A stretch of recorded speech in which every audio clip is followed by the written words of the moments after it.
kunst handler om at kommunikere fra den ene person, kan man sige, kunstneren, følelser til den anden.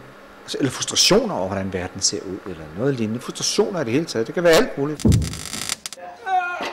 Vi befinder os i det nordlige Odense, hvor billedhugger Jens Galschiøts værksted og galleri er hjemme. Det er her, kunstnerens velkendte værker er blevet til, og hvorfra de er blevet sendt rundt i hele verden som symboler, protester og politiske erklæringer. Når man laver happening, som jeg gør, så det aller værste, der kan ske, det er, at man bare går forbi dem, og så siger man, nå, der står en svinehund eller en hos Anders med bryster, og så går man videre. Og det duer ikke, det er noget lort.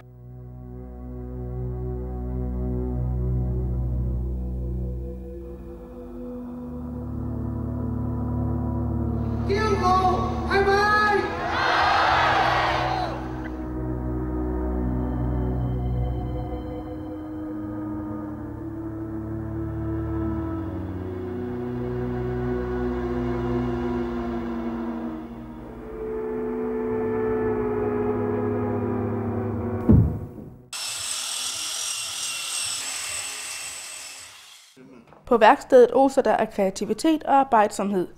En mindre her af frivillige og medarbejdere knokler nemlig for at være med til at skabe de betydningsfulde skulpturer sammen med den verdensberømte kunstner. Arbejdsopgaverne er talrige, og der er nok at se til, når man skal lave happening-skulpturer. Der skal nemlig både modelleres, støbes, pudses, slibes og meget mere. Jeg er bronzestøber og går og tager mig af alle vores frivillige og vores unge mennesker. Der er stadigvæk et revne her. Altså det overordnet er det jo Jens' projekter, vi laver, og det er ham, der er bossen, og det er ham, der siger, hvad vi skal lave. Men gennemgående er vi jo rigtig, rigtig mange om at lave de her ting her, så der er jo en vis form for, krydsinspirering.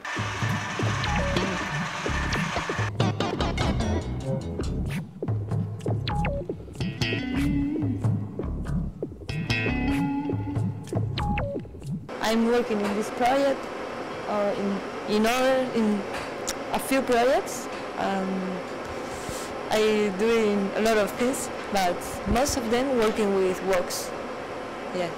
Jeg kan godt lide ting, når det er en lille smule provokerende, men jeg kan stadig godt lide det, når formen på en eller anden måde giver mening. Et eksempel kunne være den her ekstremt tykke dame, der sidder på en lille spinkel afrikanermand.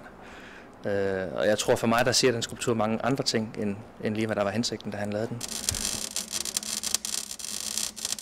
Folk er jo lige så forskellige som dem, der laver skulpturerne, kan man sige. Der er nogen, der gerne vil have noget, der visuelt er smukt, og så er der nogen, der gerne vil have noget med historie. Altså, det er jo meget forskelligt.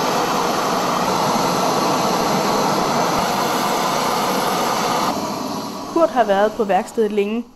Han er værkstedsleder og har arbejdet med Jens Galschiøt i næsten 20 år, og har således været med til at lave de mange skulpturer, der har skabt debat. Altså nu er jeg jo ikke på den måde udøvende kunstner jo. Jeg er jo den håndværker, som er der får kunstværket til at blive til noget. Altså når nu er kunstneren for eksempel har lavet det i ler, så får jeg det til at blive til bronze.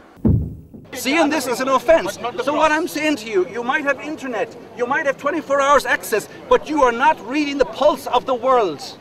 You're not reading it. Ja, vi har i hvert fald oplevet nogle meget forskellige reaktioner, må man sige. Jo, ikke? Altså, der er jo nogen, der hader det, vi gør, og så er der nogen, der elsker det.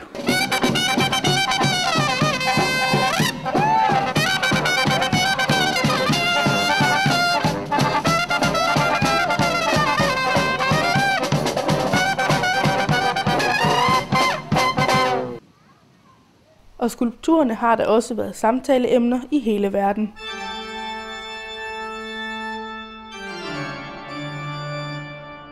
Med værker som Min indre svinehund,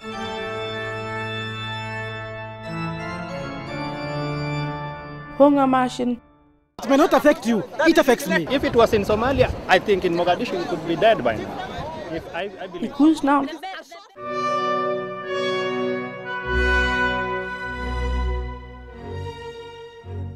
Og ikke mindst Skamstøtten har Jens Galschiøt tydeligt gjort sit syn på de mange emner, som står ham nært.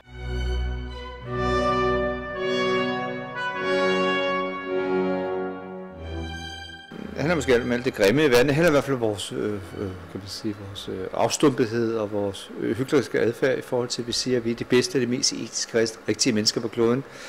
Samtidig med, at vi tillader, at der dør 20.000 børn om dagen af sult. Der er fuldstændig divergens i det, vi siger, og den verden, vi rent faktisk har opbygget.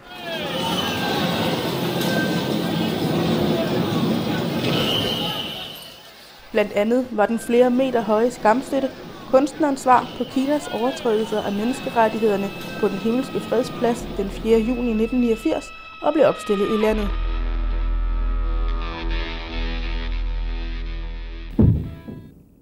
We believe that Chinese government should live up to their promise of improvement of human rights when they apply for the hosting of the event.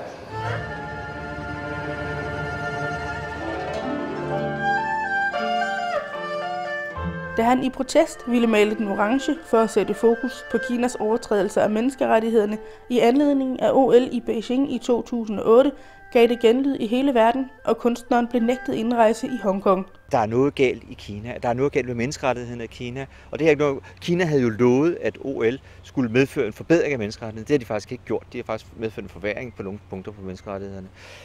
Så min rolle er at sætte fokus på det.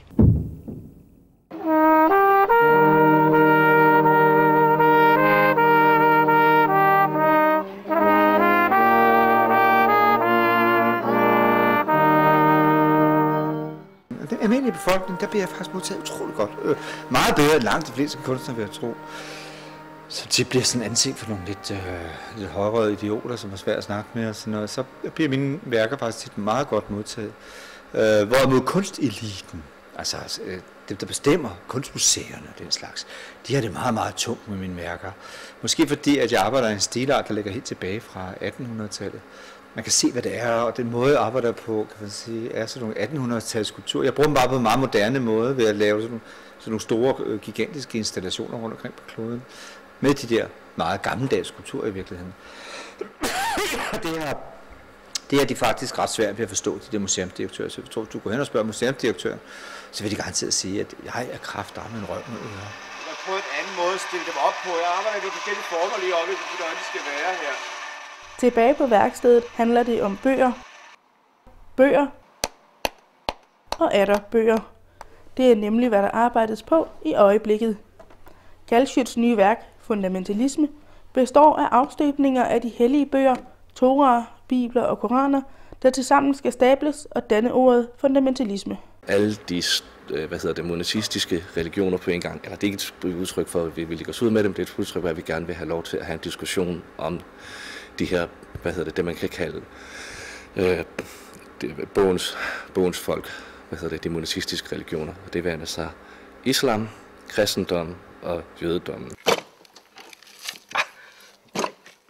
Det kommer til at være sådan en stor, lidt Stonehenge-agtig konstruktion, man kan gå ind i og gå rundt om. På ydersiden kommer vi til at have de gode, citater, der man kommer ind for. Så kommer der til at stå alle de der ting, som også moderne, sekulære humanister, vi måske synes er lidt mere anstrengende.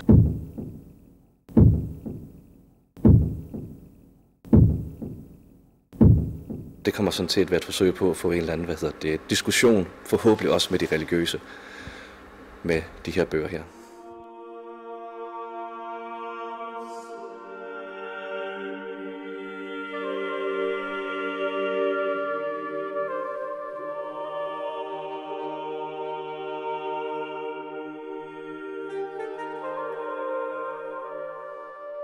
Jeg mener, at kunst skal berøre folk, kan man sige, på en eller anden måde. Det kan være, at de synes, at det er utroligt smukt. Det kan være, at de synes, det er utroligt grimt. Det kan være, at de bliver utroligt kede af det, eller utroligt glade. Det skal være berøre dem. Det skal bibringe dem en ny vinkel på verden, som de ikke lige havde tænkt på. En syn, det skal berøre dem. Det skal ryste deres virkelighedsbillede en smule.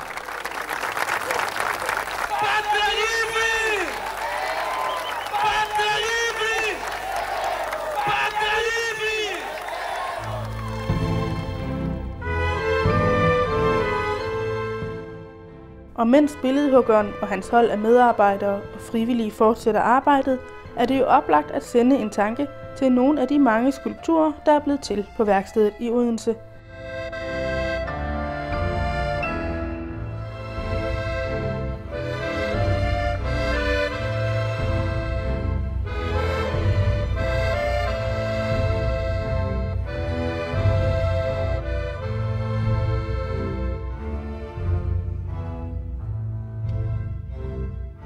Svinehunden kan jeg rigtig godt lide. Ikke som skulptur, men som happening.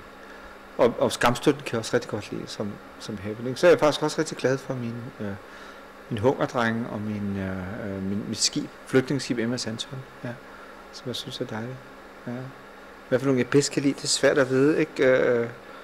Og vi er gravide. Altså virkelig holder jeg jo af alle mine værker, ikke? Vi er gravide teenager, synes jeg også er enormt dejligt. Så det er faktisk lidt, det kan man faktisk ikke sige. Det er svært til at skulle vælge mellem sine børn.